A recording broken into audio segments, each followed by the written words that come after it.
Anyone that knows basketball knows that Shaquille O'Neal was one of the greatest players in the history of the NBA. But beyond that, I think it's fair to suggest that Shaq was the most physically dominant player of all time.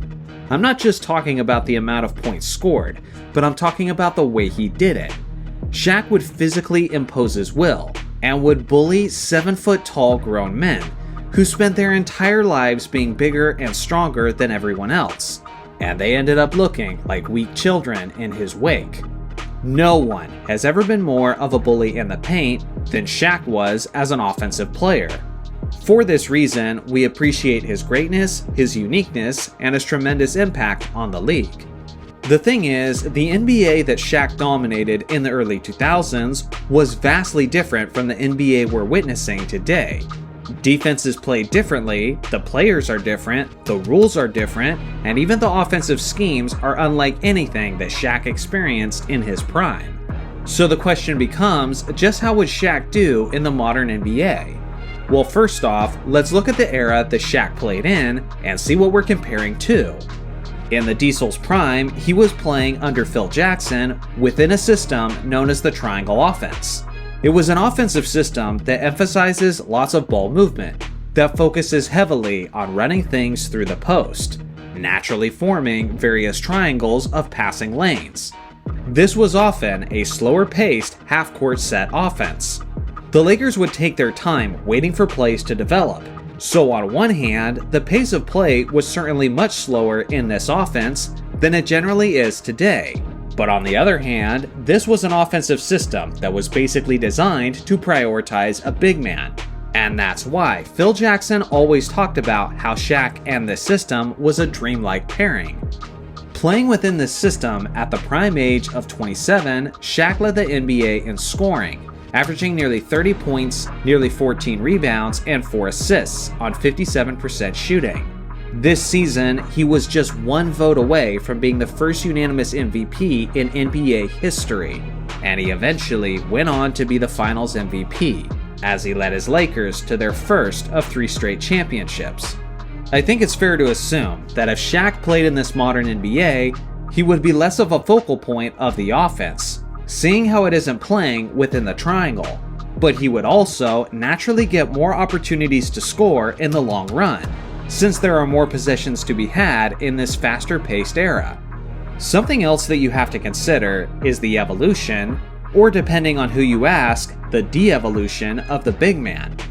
Nowadays, there is so much emphasis on the three-point shot that it's completely changed the power forward and center positions. When Shaq was in his prime, teams were shooting roughly 1/3 of the amount of three-point shots that they're taking today. Now, the 4 and 5 spots are expected to be stretch bigs. They need to be guys who can space the floor and shoot the 3 at will. In the early 2000s, there was a lot of mass in the bodies of the guys who were in the paint. Some examples would obviously be Shaq, Alonzo Mourning, and Rick Smits. But nowadays, you're seeing a lot more skillful, lengthy guys, like Kristaps Porzingis, Chet Holmgren, and Victor Wembanyama. If those big men in the 2000s couldn't physically slow down Shaq, then how do you think these modern stick-like figures would handle him? Shaq would be abusing them to a never-before-seen extent. It wouldn't even seem fair. Naturally, Shaq's presence would change the game over time, as teams would have to acquire big bodies in the off-season who could actually stand a chance at making Shaq sweat. But in the meantime, if you drop Shaq in the modern league cold turkey, then yeah, he's dropping 40 and 50-point games on a regular basis. Due to the extreme contrast in size and strength, I believe teams would be fouling Shaq and implementing hack-a-Shaq strategies even more than they did in the 2000s. With that being said, I think the hack-a-Shaq strategy would be even more successful than it was before. Because now, with so many three-point shots being taken, the math would often be working against the Diesel.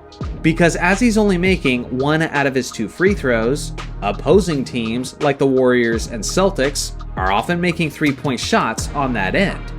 There would be a lot of and one opportunities for Shaq though, seeing how opposing centers wouldn't have the strength to stop him in his follow-through with a dunk or layup. I genuinely believe that in this modern NBA, with teams constructed as they currently are, Shaq is averaging about 35 points, 13 rebounds, and 6 assists, while shooting an NBA post-merger record of 16 free throws per game. You'll notice that in this hypothetical scenario, I'm giving Shaq a significant jump in his assist averages, and the reason for that is simple. Shaq drew so much attention on the interior that defenses often collapsed upon him, as they sent multiple help defenders. Shaq was an underrated passer, and would often kick the ball out to his three-point shooters, like Brian Shaw, Robert Horry, Rick Fox, and Derek Fisher. As perimeter spot-up shooters, these guys ate very well thanks to the attention that Shaq demanded. But now, in this modern NBA where even more three-point shots are being taken, Shaq would be a frequent distributor to open three-point shooters, which would naturally increase his assists per game. Now, one of the biggest areas where I do believe that Shaq would struggle would be on the defensive end. With so many centers now stretching the floor and shooting three-pointers, Shaq would essentially be forced to step outside of his comfort zone and move out towards the perimeter. Then with all of the screens and switching, Shaq would often be caught in no man's land, and would have to guard players that he simply doesn't have the lateral movement or general mobility to defend successfully. Picture Rudy Gobert in that famous clip where he attempted to guard Steph Curry. Even if Shaq isn't going to stand out as much defensively, he wouldn't need to in order to be a regular MVP candidate, just like how many guys who aren't elite defenders in the modern NBA are frequently being considered as an MVP candidate. Ultimately, from a statistical standpoint, I think Shaq would be even scarier than he was in the early 2000s.